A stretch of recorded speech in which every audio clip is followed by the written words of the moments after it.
Isaiah Thomas is one of the more harder players to judge in recent NBA history. As a Celtics fan, I love the guy.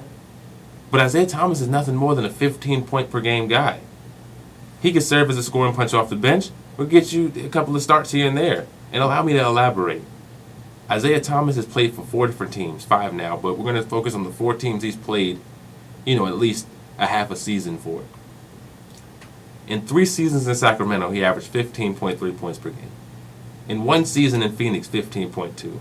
In 1 season or half season in Cleveland, 14.9. That's what he is. We can't count the outlier seasons in Brad Stevens' system where he became a 24.7 point per game guy and a guy that almost averaged 30 last year, 28.9. But he was a beneficiary of Brad Stevens' system, and that's going to turn a lot of teams off in the future doing business with, number one, Danny Ainge. He seems to just pull the wool over everyone's head. He did it to Brooklyn. He did it to a lot of teams throughout history. He really did it to Cleveland. Turned Kyrie Irving into Jordan Clarkson. So, that's going to be hard to deal with.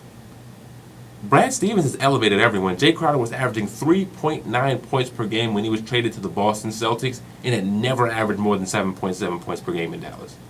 Comes to Boston, 2 seasons, 14-point per game guy in both years. He became a centerpiece, a big part of the deal in the Kyrie Irving trade. Isaiah Thomas, Ante Zizic, the Brooklyn pick. We want Jay Crowder. We want that two-way guy. Cleveland made it a point to get him. They got him. And he didn't produce. He was in Cleveland, averaging back under 10 points per game at 8.9 points per game. Isaiah Thomas, as a lot of other players, have been elevated by Brad Stevens' system, and that's the truth. And Isaiah Thomas was counting on getting a big deal this offseason. And he lost over $100 million in one summer, and here's why.